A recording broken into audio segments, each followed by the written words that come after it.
उम्मीद करता हूं कि आप लोग बहुत अच्छे होंगे। मेरा नाम है अवैस खान और स्वागत है आप लोगों का मेरे चैनल अवैस फ्री लर्निंग में।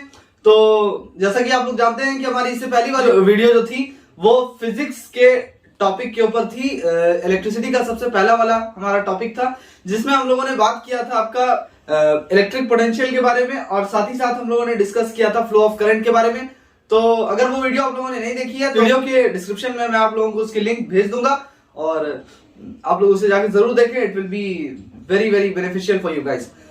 So in today's video we will talk about the second part of electricity, class 9 ICSE CBSE, and in this video we will talk about Ohm's law and electric current and its SI unit and all, and we will also talk about the potential difference. So let's start our video without wasting our time. फटाफट से हम लोग आज समझ लेते हैं कि potential difference क्या है। इसको स्टार्ट करने से पहले मैं आप लोगों को पहले से बता दूं कि मैं जो हूँ धीरेन एन जोशी की किताब से, इस किताब से पढ़ा रहा हूँ। अगर ये सेम बुक आप लोग की है तब तो आप लोगों के लिए बहुत फायदा है, क्योंकि सेम चीज ही मैं पढ़ा रहा हूँ। और अगर कोई दूसरी बुक भी है, ये आपकी रत्ना सागर पब्लिकेशन की किताब है, तो अगर दूसरी किताब भी है तो ये मैटर नहीं करता है बच्चों, क्योंकि आफ्टर ऑल आपका टॉपिक जो है वो लगभग सेम ही होने वाला है, चाहे आप सीबीएसई के भी हो, टॉपिक आपका लगभग सेम ही होने वाला है। तो चलिए समझते हैं कि पोटेंशियल डिफरेंस आपका क्या होता है।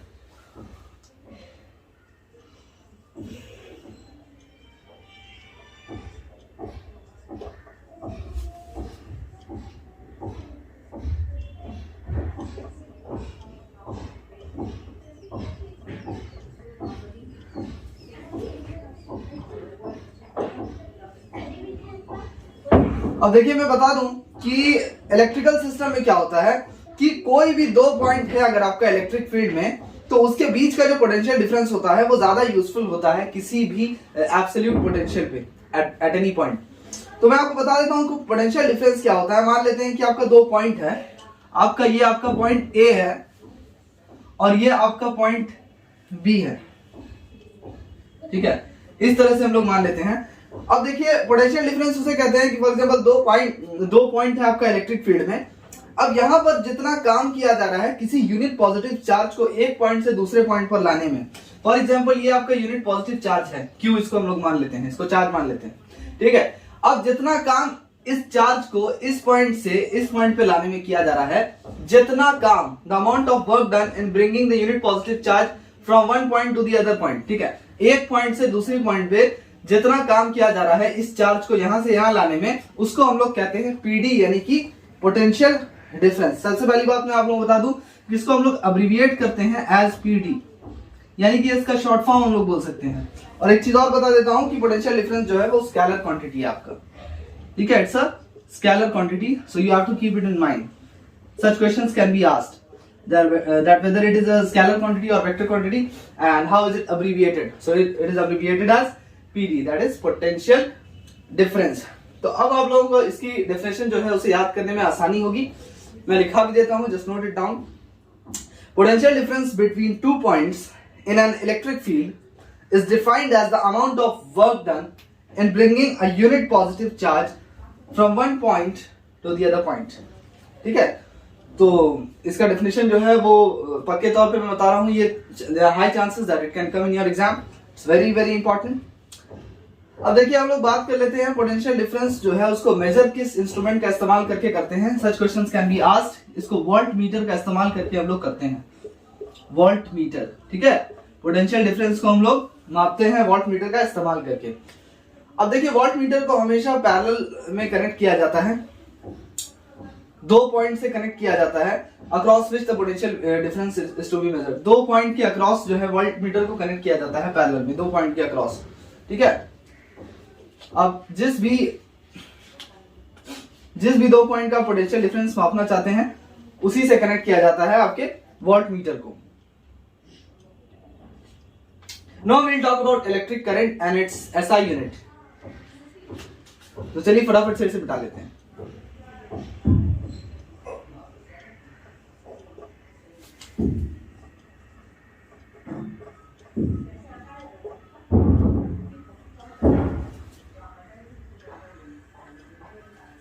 चलिए फटाफट से इलेक्ट्रिक करंट के बारे में समझ लेते हैं।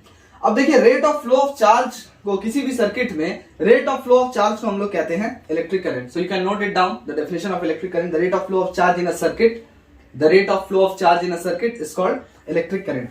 अब देखिए जो अमाउंट ऑफ चार्ज फ्लो कर रहा है पर सेकेंड, अमाउंट ऑफ चार्ज पर सेकेंड,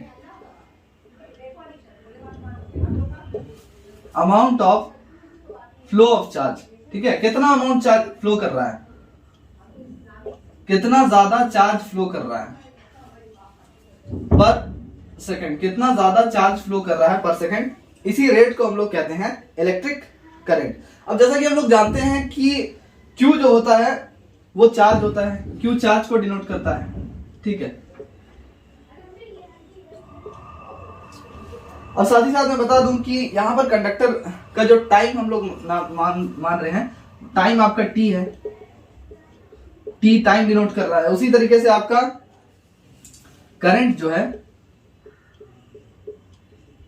वो हम लोग I से डिनोट करते हैं। तो इसके डेफिनेशन के हिसाब से amount of flow of charge per second, तो करंट इज इक्वल टू क्या हो जाएगा, I is equal to amount of flow of charge, charge आपका Q से डिनोट कर रहे हैं, पर सेकंड आपका T से, तो I इज इक्वल टू आपका हो जाएगा Q बाई T। तो ये आपका रिलेशन हो जाएगा इसका। And you guys have to learn this formula, ठीक है। Numericals can be asked from this formula, so you have to learn it. अब देखिए ऐसा यूनिट ऑफ Q जो है वो कूलम होता है, यानी ऐसा यूनिट ऑफ चार्ज जो होता है हम लोग अच्छी तरीके से जानते हैं कि कूलम होता है आपका, इसका ऐसा यूनिट आपका कूलम होता है, चार्ज का ऐसा यूनिट। उसी तरह से करंट का जो ऐसा यूनिट होता है वो एम्पेयर होता है, ठीक है, एम्पेयर होता है। अब देखिए अगर आपसे ये सवाल पूछ दे कि डिफाइन 1 एम्पेयर, 1 एम्पेयर क्या होता है। अब देखिए करंट का जो ऐसा यूनिट क्या है, करंट का ऐसा यूनिट है आपका स्टैंडर्ड आपका एम्पेयर है, ठीक है। अब पूछ रहा है कि 1 एम्पेयर क्या होता है। मैं आपको बता दूं, जब 1 कूलम चार्ज जो है वो फ्लो करता है एक कंडक्टर से 1 सेकंड में, कितना कूलम, जब 1 कूलम चार्ज जो है वो फ्लो करता है किसी भी कंडक्टर में 1 सेकंड में, कितने सेकंड में, 1 सेकंड में, 1 सेकंड में जब 1 कूलम चार्ज फ्लो करता है तो हम लोग कह सकते हैं कि उस कंडक्टर के थ्रू कितना करंट फ्लो कर रहा है, 1 एम्पेयर, 1 एम्पेयर, ठीक है। जब 1 कूलम चार्ज किसी कंडक्टर के थ्रू फ्लो करता है 1 सेकंड में, तो हम लोग कह सकते हैं कि उस कंडक्टर में जो करंट फ्लो कर रहा है वो 1 एम्पेयर है। So I hope you guys understand. You can note it down, the definition of 1 ampere which is very important. When 1 coulomb of charge flows through a conductor in 1 second, the current flowing through that conductor, or the current flowing through is said to be 1 ampere. तो बच्चों इसका जो और भी जो units है वो micro ampere है और मिली एम्पेयर है। माइक्रो एम्पेयर का वैल्यू होता है 10 to the power -6, ठीक है। माइक्रो एम्पेयर का वैल्यू होता है आपका, माइक्रो एम्पेयर का वैल्यू होता है आपका 10 to the power -6 एम्पेयर, ठीक है। उसी तरह से जो मिली एम्पेयर होता है 1 मिली एम्पेयर,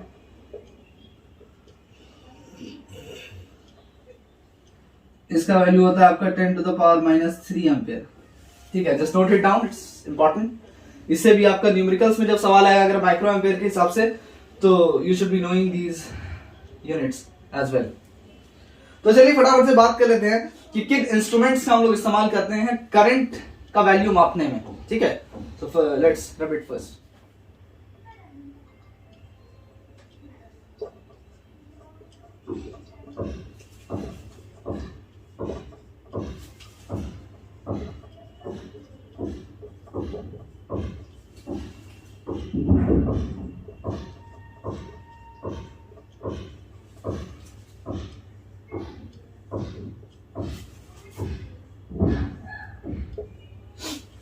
अब देखिए करंट को नापने के लिए जो सबसे पहले इंस्ट्रूमेंट की हम लोग बात करने वाले हैं वो है आपका एमीटर। अब देखिए पहला वाला जो इंस्ट्रूमेंट है वो है आपका एमीटर। इससे कैसे सवाल आएगा मैं बता देता हूं आपको। सबसे पहले सवाल तो बनेगा आपका डिफाइन एमीटर, या फिर इस तरह से सवाल बनेगा name the instrument which is used to measure current. So the answer is ampere, ammeter. अब देखिए एमीटर का इस्तेमाल किया जाता है इलेक्ट्रिक करंट को मापने के लिए जो किसी सर्किट से फ्लो कर रहा है, या बोल सकते हैं किसी तार के किसी वायर से फ्लो कर रहा है जो करंट, उसका वैल्यू निकालने के लिए, उसको मापने के लिए हम लोग इस्तेमाल करते हैं एमीटर का। अब देखिए एमीटर में 2 टर्मिनल होता है, एक पॉजिटिव टर्मिनल होता है और एक नेगेटिव टर्मिनल होता है आपका। एक पॉजिटिव होता है और दूसरा नेगेटिव टर्मिनल होता है। ठीक है, चीज याद रखिएगा। दो टर्मिनल, पॉजिटिव टर्मिनल जो होता है वो रेड कलर का होता है, नेगेटिव जो है वो ब्लैक कलर का होता है। जो पॉजिटिव टर्मिनल होता है वो रेड कलर का और नेगेटिव जो होता है आपका वो आपका ब्लैक कलर का होता है। कुछ चीजें आप लोगों को जानना जरूरी है। अब अगर एमीटर का आपका इस्तेमाल करना है आपको, तो उसका पॉजिटिव टर्मिनल जो है उसको कनेक्ट किया जाता है एक स्विच के थ्रू बैटरी के पॉजिटिव टर्मिनल से। यानी अगर आपको किसी एमीटर का इस्तेमाल करना है तो आपको उसके पॉजिटिव टर्मिनल को बैटरी से कनेक्ट करना है। रुकिए मैं आपको इसका डायग्राम के साथ एक्सप्लेनेशन करता हूं अच्छी तरीके से। आप देख सकते हैं कि ये एमीटर मैंने यहाँ पे बना लिया है ताकि हमारा टाइम वेस्ट नहीं हो। अब एक एक चीज जो समझाऊंगा बस आप लोगों को इस पे गौर करना है। अब देखिए एमीटर में दो टर्मिनल है, एक पॉजिटिव है एक नेगेटिव है, पॉजिटिव है और नेगेटिव है। अब यहाँ पे करना क्या है कि बेसिकली तो पॉजिटिव टर्मिनल हमारा रेड कलर का होता है। अब यहाँ पे मैं दिखा नहीं सकता हूँ, पॉजिटिव हमारा रेड कलर का होता है और नेगेटिव हमारा ब्लैक कलर का होता है। अब देखिए अगर एमीटर का इस्तेमाल करना है तो उसका जो पॉजिटिव टर्मिनल है उसको एक स्विच का इस्तेमाल करके आपको बैटरी के पॉजिटिव टर्मिनल से कनेक्ट करना है और उसके नेगेटिव टर्मिनल को बैटरी के नेगेटिव टर्मिनल से कनेक्ट करना है। ये देखिए इसका पॉजिटिव टर्मिनल जो है उसको हम लोग बैटरी के पॉजिटिव टर्मिनल से कनेक्ट कर चुके हैं और इस तरफ यहाँ पर हम लोग उसके नेगेटिव को बैटरी के नेगेटिव टर्मिनल से कनेक्ट कर चुके हैं। अब देखिए यहाँ पर करना क्या है, जैसे ही आप यहाँ पे कनेक्ट करेंगे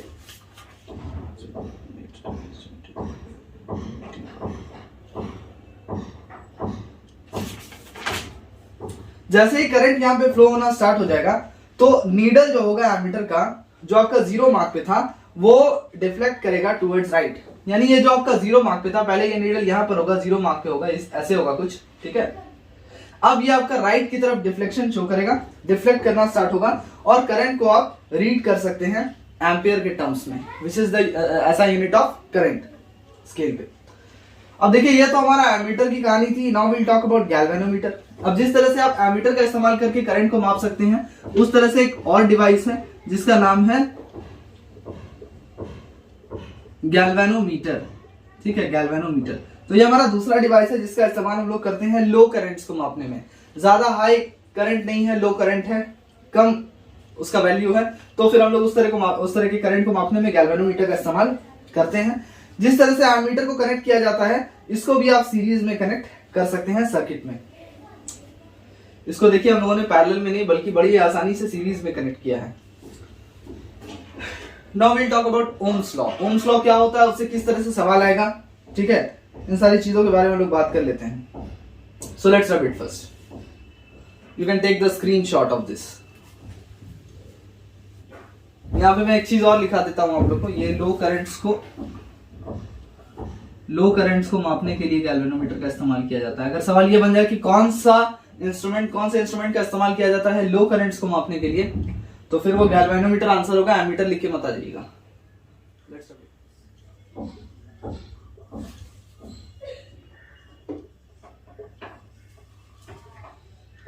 तो चलिए फटाफट से ओम्स लॉ को समझ लेते हैं और इससे किस तरह से सवाल आएगा मैं आपको बताता हूं। अब देखिए 1827 में एक जर्मन फिजिसिस्ट थे जिनका नाम था जॉर्ज साइमन ओम, ठीक है, इनका नाम था जॉर्ज साइमन ओम। तो ये भाई साहब जो थे इन्होंने एक्सपेरिमेंट किया और इन्होंने एस्टैब्लिश किया एक रिलेशनशिप इलेक्ट्रिक करंट और पोटेंशियल डिफरेंस के बीच में, यानी कि I और V के बीच में इन्होंने एक रिलेशनशिप एस्टैब्लिश किया। ये आपका पोटेंशियल डिफरेंस है, PD है पोटेंशियल डिफरेंस, और ये तो आप लोग जानते हैं कि ये करंट है, ये आपका इलेक्ट्रिक करंट है। तो इसके बीच में इन्होंने रिलेशनशिप जो है वो एस्टैब्लिश किया और इस रिलेशनशिप को ही हम लोग कहते हैं, इस दोनों के बीच के रिलेशनशिप को जो इन भाई साहब ने एस्टैब्लिश किया है, George Simon Ohm. So you should be knowing his name. इन्हीं के नाम पे आपको ओम्स लॉ आया है क्योंकि इन्होंने ये रिलेशनशिप जो एस्टैब्लिश किया है और इसी रिलेशनशिप का नाम इन्होंने रख दिया, इस लॉ का नाम इन्होंने रख दिया ओम्स लॉ, ठीक है, इसका नाम रख दिया ओम्स लॉ। ये चीज याद रखिएगा, relationship between current and potential difference. So it's all about the relationship between current and potential difference, Ohm's law. सबसे पहले मैं आप लोगों को इसे समझा देता हूं कि ओम्स लॉ होता क्या है, फिर आप लोगों को इसका डेफिनेशन लिखा दूंगा। अब देखिए ओम्स लॉ ये कहता है कि इलेक्ट्रिक करंट जो कि एक कंडक्टर से फ्लो कर रहा है वो डायरेक्टली प्रोपोर्शनल होता है पोटेंशियल डिफरेंस के अक्रॉस इट्स एंड। मतलब उस कंडक्टर के जो एंड पे जो पोटेंशियल डिफरेंस है, फॉर एग्जांपल ये आपका यहां से यहां तक कंडक्टर है, इसके एंड पे जो आपका पोटेंशियल डिफरेंस है उसके डायरेक्टली प्रोपोर्शनल होता है जितना इलेक्ट्रिक करंट उस कंडक्टर से फ्लो हो रहा है। लेकिन इसमें फिजिकल कंडीशंस जो होता है, जैसे कि आपका टेम्परेचर और प्रेशर चेंज नहीं होगा। इसमें टेम्परेचर, प्रेशर, जो फिजिकल कंडीशंस है वो आपका चेंज नहीं होना चाहिए या फिर नहीं होगा, तभी जो है आपका इलेक्ट्रिक करंट जो फ्लो कर रहा है कंडक्टर से वो डायरेक्टली प्रोपोर्शनल होगा potential difference across its end के। Now you can write the definition. According to Ohm's law, the electric current flowing through a conductor is directly proportional to the potential difference across its end, provided the physical conditions do not change. अब देखिए इस definition के हिसाब से, Ohm's law जो state कर रहा है उसके हिसाब से हम लोग कह सकते हैं कि I is directly proportional to V, यानी करंट जो है वो पोटेंशियल के डायरेक्टली प्रोपोर्शनल है। अगर टेम्परेचर और प्रेशर चेंज नहीं करेगा या फिजिकल कंडीशन जो है वो चेंज नहीं करेगा, तो ओम्स लॉ के हिसाब से, according to Ohm's law,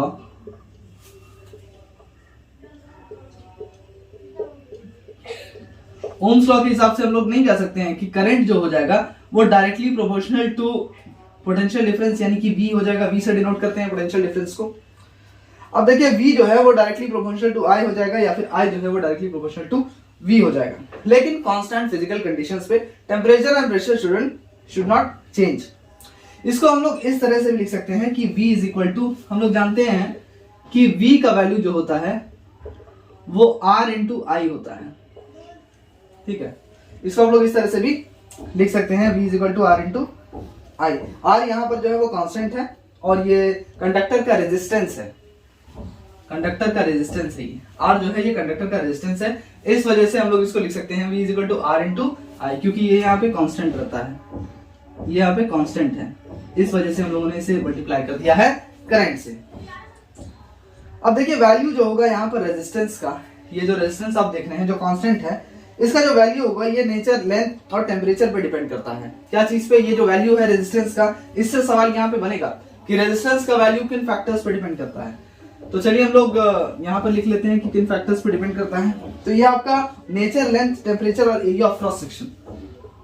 nature, ठीक है, दूसरा है आपका लेंथ, तीसरा है आपका टेम्परेचर, और उसके बाद है आपका area of cross section, area of cross section of the conductor, area of cross section पे डिपेंड करता है, ठीक है। तो इन चार फैक्टर्स पे आपका डिपेंड करता है। एरिया ऑफ क्रॉस सेक्शन आपका कंडक्टर का है, ठीक है। तो इन चार फैक्टर्स पे आपका ये कांस्टेंट जो है रेजिस्टेंस आपका डिपेंड करता है। ये सवाल भी आप लोगों को पूछ सकता है, so just note it down. तो अब इसको आप जैसे चाहें आप लिख सकते हैं। आप इसको R is equal to V by I भी लिख सकते हैं, आप इसको I is equal to V by R भी लिख सकते हैं, R is equal to V by I भी लिख सकते हैं। तो आप जैसे चाहें आप इसको इंटरचेंज कर सकते हैं। यहाँ पे R आपका रेजिस्टेंस हो गया, I आपका करंट हो गया और V जो है आपका पोटेंशियल डिफरेंस। वजह से हम लोग यहाँ पे रेशियो हम लोग को मिल चुका है पोटेंशियल डिफरेंस का। जो potential difference ends of the conductor पे अप्लाई होता है और करंट जो है वो फ्लो करता है, तो ये एक कांस्टेंट क्वांटिटी होता है जिसको हम लोग रेजिस्टेंस कहते हैं। ये एक कांस्टेंट क्वांटिटी होता है जिसको हम लोग क्या कहते हैं? रेजिस्टेंस।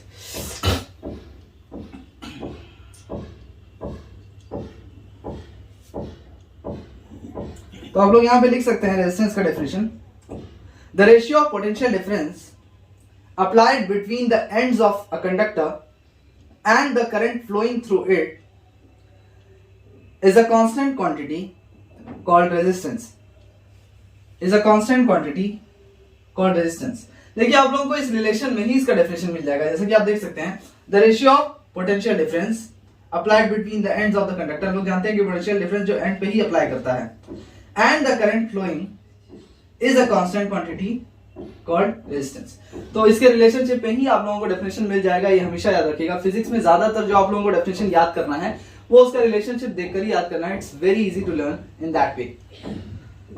तो चलिए हम लोग कुछ बात और समझ। यहाँ पर हम लोग को दो कंक्लूजन मिला है जिसके बारे में हम लोग बात कर लेते हैं कि करंट कब डायरेक्टली प्रोपोर्शनल होगा पोटेंशियल डिफरेंस के और करंट कब इनवर्सली प्रोपोर्शनल होगा रेजिस्टेंस के। तो सबसे पहले हम लोग बात कर लेते हैं करंट कब डायरेक्टली प्रोपोर्शनल होगा पोटेंशियल डिफरेंस के, यानी कि करंट जो है डायरेक्टली प्रोपोर्शनल कब होगा पोटेंशियल डिफरेंस के, कौन कौन से केस में होगा। सबसे पहली बात तो ये है, अगर पोटेंशियल डिफरेंस जो है दोनों ही एंड पे डबल कर दिया जाए तो करंट जो है वो भी आपका डबल हो जाएगा। अगर मान लेते हैं कि पोटेंशियल डिफरेंस का वैल्यू जो है वो दुगना कर दिया जाए, 2x कर दिया जाए, ठीक है, तो आपका करंट भी जो यहां पर है, करंट भी जो है आपका डबल हो जाएगा, गेट्स डबल हो जाएगा ये, ठीक है, करंट आपका डबल हो जाएगा, ये चीज याद रखिएगा। दूसरी बात दादा, तो यहां पर करंट भी जो है आपका डबल हो जाएगा। अगर मान लेते हैं कि पोटेंशियल डिफरेंस जो है अक्रॉस द एंड्स उसको हाफ कर दिया जाए तो करंट भी आपका हाफ हो जाएगा। अगर मान लेते हैं कि पोटेंशियल डिफरेंस को हाफ कर दिया जाए, 1/2 x/2 कर दिया जाए तो करंट भी आपका हो जाएगा हाफ, बिकम्स हाफ। तो मैं उम्मीद करता हूं ये दोनों चीज आपको दोनों बात समझ में आई होगी। डबल कर दिया तो डबल हो जाएगा, हाफ कर दिया जाए तो हाफ हो जाएगा। ये दोनों ही पॉइंट आप लोगों को दिमाग में रखना है, it can be asked in your exam, it's important. अब देखिए दूसरी बात कर लेते हैं। ये तो हम लोग पहली बात कर रहे थे कि आपका करंट जो है वो कब डायरेक्टली प्रोपोर्शनल होगा पोटेंशियल डिफरेंस के, ठीक है। जब डायरेक्टली प्रोपोर्शनल होगा तो अगर ऐसा करेंगे तो ऐसा होगा, ऐसा करेंगे तो ऐसा होगा। अब देखिए करंट जब आपका इनवर्सली प्रोपोर्शनल होगा तो क्या होगा, जब आपका करंट जो है वो इनवर्सली प्रोपोर्शनल होगा रेजिस्टेंस के, ठीक है, तब क्या होगा। अगर रेजिस्टेंस को आप लोग डबल कर देंगे तो करंट जो है वो हाफ हो जाएगा। अगर इस रेजिस्टेंस को आप लोग डबल कर देंगे, मान लेते हैं इसका वैल्यू x था, इसको 2x कर दिया, तो इसका जो करंट हो जाएगा वो हाफ हो जाएगा, वो हाफ हो जाएगा। और अगर मान लेते हैं कि आप लोग रेजिस्टेंस को जो है हाफ कर देंगे तो करंट डबल हो जाएगा। रेजिस्टेंस को अगर आप लोग, इसका वैल्यू x था, इसको हाफ कर दिए तो करंट जो है यहां पर हो जाएगा डबल्ड, ठीक है, ये डबल्ड हो जाएगा, डबल हो जाएगा। तो इस वजह से हम लोग कह सकते हैं कि इलेक्ट्रिक करंट का जो स्ट्रेंथ होता है, जो इलेक्ट्रिक करंट फ्लो कर रहा है किसी गिवन कंडक्टर में, ये दो फैक्टर्स पे डिपेंड करता है। पहला तो potential difference across the ends of the conductor, और दूसरा है आपका रेजिस्टेंस ऑफ द कंडक्टर। पहला तो पोटेंशियल डिफरेंस पे डिपेंड करता है आपका इलेक्ट्रिक करंट, और दूसरा आपका इलेक्ट्रिक करंट डिपेंड करता है रेजिस्टेंस ऑफ द कंडक्टर पे। So if they ask you in your exam that on what factors does the current flowing through a conductor depend, so you can write the answers. Write it. Number 1, potential difference across the ends of the conductor, potential difference across the ends of the conductor and the resistance of the conductor. So that's it for today.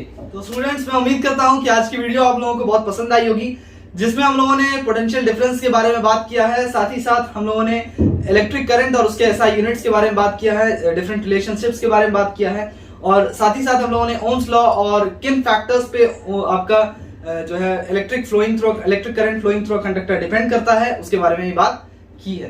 तो चलिए फिर हम लोग अपनी अगली video में मिलते हैं।